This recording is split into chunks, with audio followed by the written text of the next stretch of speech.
think of Sage Northcutt? Did you giggle in the background there? What do I think of him? So he seemed pretty pleasant, like a nice little like kind of like a nice like puppy dog. But Yeah. I've also heard that he's like that. That's kind of a fake thing. Really? Yeah, I've heard like he's been like absolutely like awesome, sir. 3 bags full, sir. Oh, yes. Yeah. Thank Jesus. Thank the God, Lord Almighty. Oh, absolutely. Yeah. I've heard he's like yeah. I hear it's a little bit of an act. Mm. And I almost like I remember like when we were about to fight, like all week he was just like, oh hi, like smile, like you know, smiley. he seems like a great kid. Yeah, he seems like a great kid, and I wish him the best. I do. I'm just curious. What his yeah. thoughts are. Obviously, I've actually heard otherwise. Yeah. Really? Okay. Yeah. And I didn't think it was like I was like, oh, it's crazy. He's like the nicest kid ever. Because you beat Sage Northcutt, and he's got all the he still has all the sponsorships of the UFC, but you defeated him. You both came in from the looking for a fight. Yeah, looking for a fight show. You know, it's all good. He could have his. He could eat.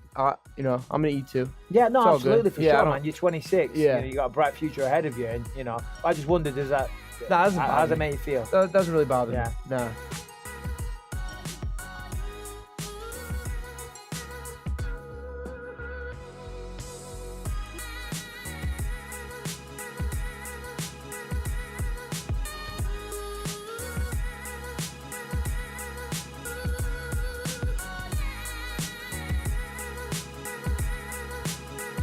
Everybody's saying he's a great striker.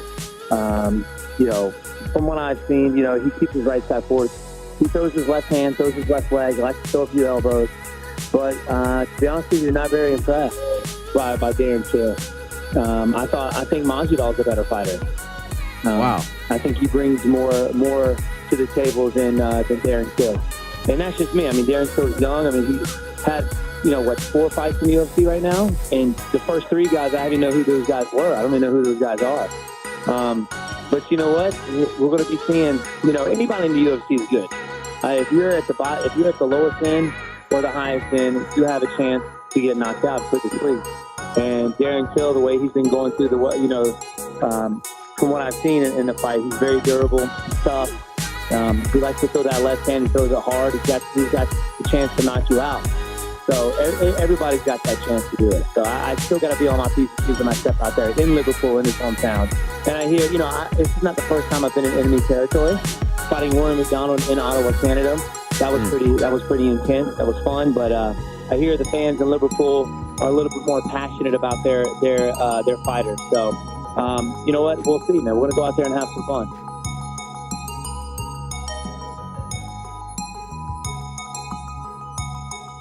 Yeah, I don't think Conor McGregor could make the weight on 6 days' notice. That's a tough weight cut for him. And Conor isn't exactly the guy that I want to throw in as a late replacement fighter. He's a guy that I want to make a fight with, have the right amount of time to promote the fight, have the fight in the right place. So yeah, no, I'm not interested in asking Conor to take the fight.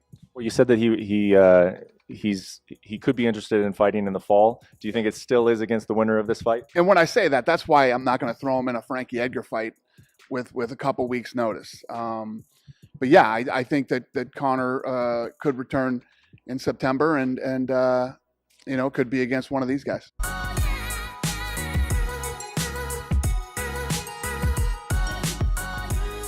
Yesterday after training, we're going to hotel, relax, and my brother Ali told me, hey, he's out. I can't believe, how he's out. Everything is finished, hard training finished. Like, I'm just watching his interview. He talked about, I'm ready, I'm on weight. What interesting, when we have press conference call, he talk about like injuries, pull out, something. I tell him, hey, be careful because nobody is protected about injuries. It's hard sport. You never know what's gonna happen tomorrow. Now he pull out again. I still want this fight. Even they change my opponents, I still want this fight because even he pull out, he have 10 win streak. 10 win streak, good opponent. We have big history. Maybe not perfect history, but big history. People still want this fight. But now I have to focus on Max Holloway. What happens to Tony Ferguson's interim championship? Is that still in place? That goes away. This fight's for the title. You know, this fight is for the title. The winner of this fight will be the champion. One last question on Ferguson and Khabib. This fight has now fallen through 3 different times. It's been booked 4 different times. Are we ever going to see this fight, or are we pretty much done with that match? Hell no. I'm never making that fight ever again.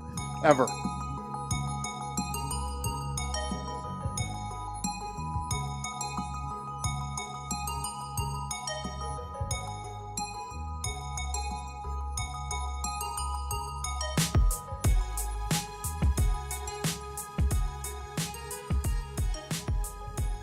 January, Holloway talking about, I'm gonna take this fight if somebody injured.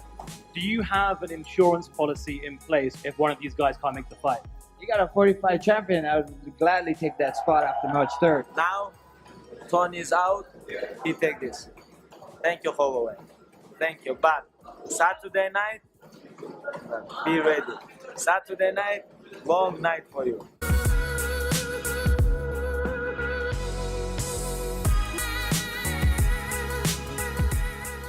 I'll tell you one thing about Max Holloway, and I've been with him his last 2 camps. Unfortunately, the last one had a little bit of an issue with the ankle. We didn't get to finish it, but one thing I learned, man, Hawaiians are a different breed of human. They are relentless. It blows my mind how, just they're warriors, man. And all that really was going through his head. And, I think he would be comfortable with me saying this, so I'll say it. Max Holloway thinks Khabib Nurmagomedov is the best fighter in the world. And that is enough for Max Holloway to want to fight Khabib Nurmagomedov. Wow. You're not as worried about it as everyone else seems to be. You'll just wait your time and you'll focus on Gaethje in 2 weeks. Right. I mean, for the last 8 weeks, I've been preparing for this fight, and that's what I expected to happen. I expected to fight Justin Gaethje, and that's what's going to happen. So it's not really a big change up for me. Obviously, it was just an opportunity that flashed itself, and of course, I threw my name in the hat. But I'm still fighting Justin Gaethje main event on Fox, so I'm happy, man. Had they offered it to you, though, you would have accepted? 100%.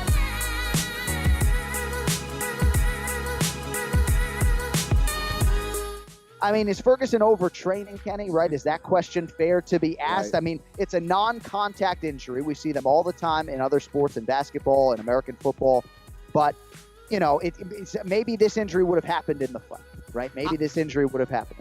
I don't like seeing him kick steel poles to get ready for a fight. I'll tell you that. Right, That's not going to help the knees, Tony. Don't kick any more steel poles, please. Okay?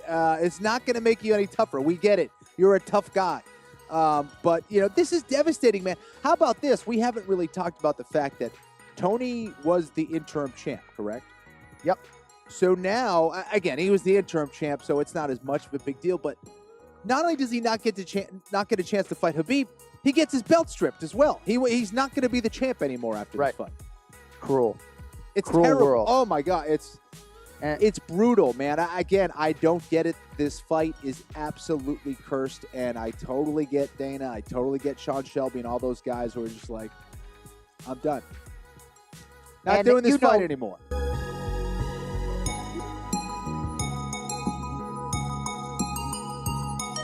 The UFC hasn't said anything to me about my title going away. I don't think it'll go away.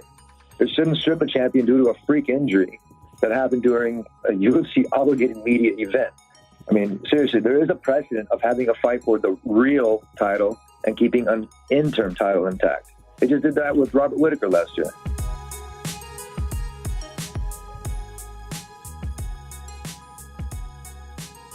I knew something might have been wrong because we were supposed to work Saturday afternoon, and